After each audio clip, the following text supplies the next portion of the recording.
the President of the United States, what he says, let's not listen. So you're saying he just lied. No. You accept he just lied. Have you seen him recently? Yeah, I have. And I think it's just a bit rich. And you think he's all right? Well, another week and another 7 days where the President of the United States feels like not only the most important person in the world, as is perhaps typical, but it feels as if, as always, our politics is entirely plugged into his head. Certainly what he says. Jennifer Ewing is a spokesperson for Republicans Overseas UK. Jennifer, thanks so much for joining us this morning. Thanks for having me. Not at all. You'll know that 457 British soldiers died in Afghanistan because your country asked for our help. President Trump said that the UK and others stayed a little back, a little off the front lines. He's rode back from that and praised the British Army now, but he hasn't apologised for it. Do you understand how profoundly insulting that is to us and to the families of those who were maimed and killed for the United States? I do. You know, I've lived in Great Britain for the last 20 years. I love this country. I'm a citizen here, and I'm very well aware of the sacrifices that the British families made during that time. And there's no excuse, quite frankly, for what he said. Now, you asked about an apology, and I was looking back, actually, over the last couple of days. How many times has President Trump come out and apologized for something? You know, one Never. of the... Well, actually, and I don't want to go back to 2016 and grabbed her by the you-know-what, right. But there was a direct apology for that. It's rare. It's very rare, is my point. And so, you know, as you referenced the Truth Social that did come out, which was a huge relief. Clearly somebody had gotten in his ear and said, hey, I know you didn't specifically mention British troops in your comment. You said NATO. I think he was still on a big roll from Davos, you know, and just slamming NATO. Again, no excuse. But it's not good enough, is it, for the fact that, so he never apologises. Well, that speaks to a deep arrogance. Yep. And that's not good enough. It's not good enough. And although he's rode back on British soldiers, he hasn't on NATO soldiers. And hundreds and hundreds of those, not least the Danes, who he's been attacking for the last few weeks, did exactly the same thing. No, you're right. And I think the Danish people per capita lost highest more than American, as many or more than Americans. Look, I'm not going to sit here and defend that statement. It was offensive, it was hurtful, and it was untrue, you know, as we've just discussed. I think what you are going to see, probably in relation to maybe the work we're probably going to start doing on Chagos together, is more comments about how much the UK and the US and the special relationship. Why would he say something like that?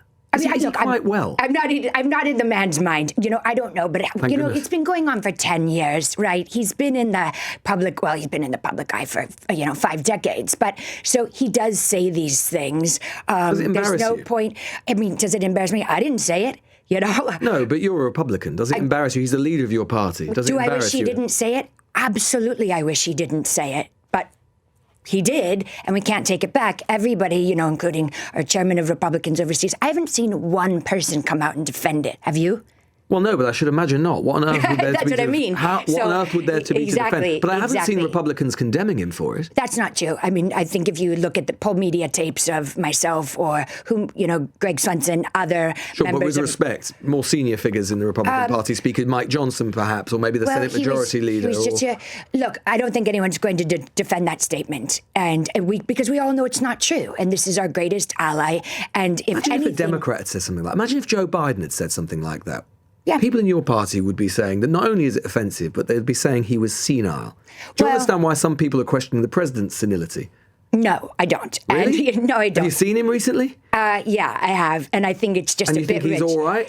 I think he is a, late 70-year-old man who does not sleep, who flies over the place, who has I know people in the late 70s that don't say things like that. Okay, you know what? And he also messed up Iceland and Greenland the other day. You do live television. We're doing live television today. One of us will probably say the wrong word at some point. So I do not think that that's senility. And I also think it's a bit rich for maybe not yourself, but the U.S. media who happily watched President Biden in the deep throes of, some sort of cognitive decline and never said a thing. You don't think President Trump exhibits any characteristics of cognitive decline? No, I do not. You don't? I'm not a doctor, but no, I don't. I don't think that's his issue. I think his issue is he's brash, he's unfiltered, he's often unpresidential and inappropriate. But no, I think to say, it's because in cognitive decline, I don't think that's it. Your country was booed the other night in this country. Do you understand how far and how fast America's reputation is falling? Yeah, you know what? I think what's going on between our two countries, and like I said, this is my adult home, I love this country, is tough love. I really think that, and this has been going on since the Munich Security Conference. Tough love. I wouldn't want anyone to love me like that. No, but you know what tough love is? It's like, I think President Trump was elected on an America First agenda, right? So it's like, put your own oxygen mask on first. We need to look after the things in our country. We want Britain to do the same. We want France to do the same. We want Germany to do the same.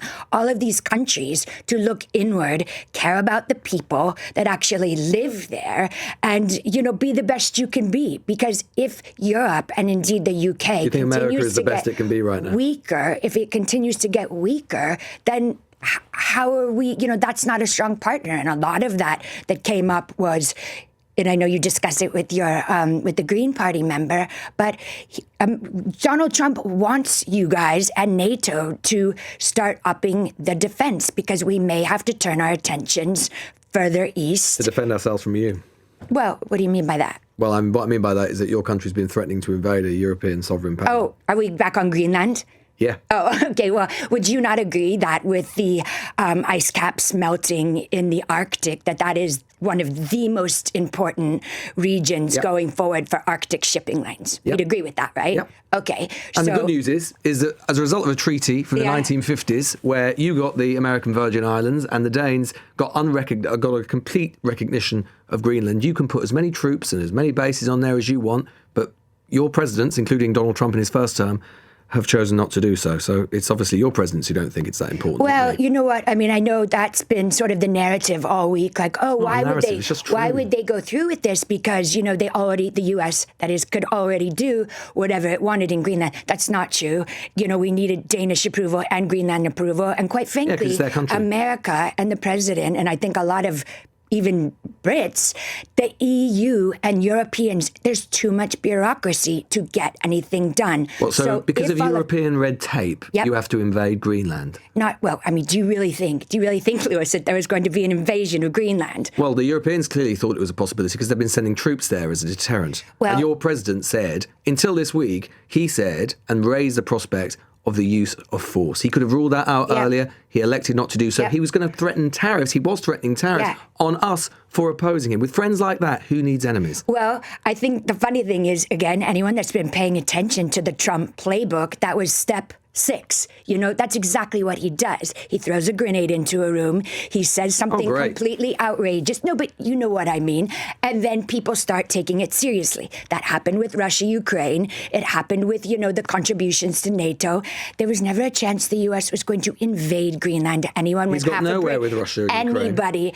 He's got nowhere with Russia and Ukraine. Yes, it is. He's got nowhere with Russia and Ukraine. And with regards to Greenland, whether he seriously intended to take it by force or not, all he has done, all he's achieved is alienate what should be America's closest allies. And he's done so in a way which has been profoundly insulting to NATO military families.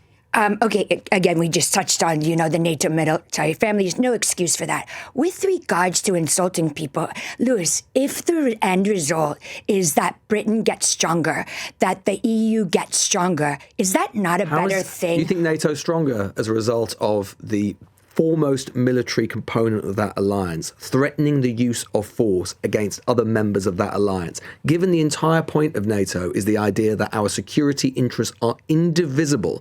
Do you really think NATO can possibly be stronger having had him make those threats? 100%. And you know why? Because How? Okay, I'll tell you. Because what we've heard, whether it be from the left or the right, including your two guests, that Europe needs to stop being so dependent on the United States of America. And if that takes the Europeans getting a little pissed off. What kind of security alliance is it where members of the alliance threaten other members of that alliance? That's not alliance. That's not an alliance. That's enemies. I go back to tough love. Look, we do not like to see how the sausage is made with President Trump and his brashness and, the whole week at Davos. I know that the Europeans and the UK people, international people, were appalled. Oh my God, I can't believe he's using this language. But there's a whole nother group of people, and I can tell you because they've been coming up to me all week being like, I wish we had leaders like that who put our country first. Well, threaten to invade other people's countries with no regard to whatsoever for the views of those people. We've got leaders like that in the world. They're called President Putin and President Xi. Well, and exactly. And a lot of what President Trump is trying to do, especially with Ukraine, especially with the Greenland situation, is keep China and Russia apart. We do not want them together. That has been a policy since the Nixon days. So going back to, you keep wanting to talk about Trump invading Greenland. That's just not a serious, consideration. That was never going to happen. It's part of his playbook, just like we were not going to be tariffing all the EU. So we should just not believe what he says then. The President of the United States, what he says, let's not listen. There's a statement where people say he just lies about stuff. Well, take Trump seriously, but not literally. So he just lies about things all the time. Take Trump seriously. So you're saying he just lies. You accept he just lies literally. All the time. I don't know if you want to call it lying. I don't know if you want to call it, this is the playbook. This is the art of the deal. This is negotiation. But if I was somebody that lived in the UK or lived in Europe, I would be, rather than, getting into the minutiae of what Trump said, I would be thinking, how can we make our countries better and safer for our citizens, just like the United States is doing? One final question. Sure. America is supposed to be the land of the free and the home of the brave. I've just come back from Minnesota, as you know. Their ethnic minority US citizens are terrified to leave their own front door without identification papers. Is that the sort of country your proud President Trump has made? You know what? There's a huge issue right now with, you're talking about the ICE enforcement. And as you'll know, because you were just there, Minneapolis is what's called a sanctuary city. So the the local agents can decide not to cooperate with the federal agents. What's crazy about all of this is President Obama, deported 1.8 million people with Tom Homan as his head of ICE. But ICE weren't doing things like this. And you know why? Because President Obama called the local politicians and said, keep your mouth shut and let the ICE do their job. ICE weren't doing what they've been doing now. Well, under President Obama. And that is because they weren't killing US citizens. Okay, and that's atrocious, and that was a tragedy. So I'm not going to gloss over that. But what I was going to say, your president is called them domestic terrorists. But Lewis, listen to me. In non-sanctuary cities, which you don't hear about in the news, as opposed to Miami, what happens is the local authorities say, you can go into our prisons and you can see who is here illegally. Because they're red states, and Trump doesn't use these troops against red states in the way that he's doing against blue states. Please, and I encourage your listeners and I encourage your audience, because this is a huge difference. The difference between sanctuary cities versus non-sanctuary cities. Do you agree with the president that Rennie Good, and I assume he would think this as well about the young nurse, 37-year-old nurse who was killed last night, are domestic terrorists? Absolutely not. I mean, Alex Pretti was not a domestic terrorist. However, he did show up at a peaceful protest with a gun, and he fought back when they were trying to detain him. Republicans tell us guns are a good thing. Well, yeah, Second Amendment, it is a good thing. So he was just exercising his Second Amendment rights. Of course he was. And then he got shot for it. Lewis, there's rights, which I totally back the Second Amendment, and then there is common sense. When you are pulled over in the United States of America, driving your car, the first thing you're told is put your hands on the wheel. He wasn't threatening And if you them. have a weapon, let the police know. But he wasn't threatening This was a terrible accident. This man did not deserve to die. The Trump administration has lied about what he was doing. Well, you know what? I mean, I'm sure everybody can watch the video in slow motion. What he should have said, and again, he didn't deserve to be killed by this, that this was a messy situation. He should have said, Messy. I had a gun. You can say that again. Why are these protests, who, by the way, are not all organic? Many of these people are either paid for or going there to protect illegal people. So and protect legal people, protect people in their community, protect US citizens. I know that. I saw it for myself there. There are US citizens who are terrified about leaving the house because of your president. They're Americans. They're being terrorized by their own government. Okay, well, let's go back to November 2024. President Trump was elected on two major issues. He didn't run on this. He didn't say he'd do this. Yes, he did. Yeah, he said he'd deport people. He didn't say he'd terrorize American citizens. He absolutely ran on this. And again, I will go back to, if the local communities would, rather than say, no, you can't have access to our jail, we will not cooperate with you, what choice does ICE have other than to go into the communities kill Americans. And to, well, that is a tragedy. That's their choice. And we've gone it. But you know what? I think hopefully the lesson from this will be that these sanctuary cities will start cooperating with ICE. The American people, while they did not vote to kill Alex Pretti, did vote to control the border and control illegal immigration. Jennifer Ewing there, spokesperson for Republican Overseas UK. Really grateful for your time.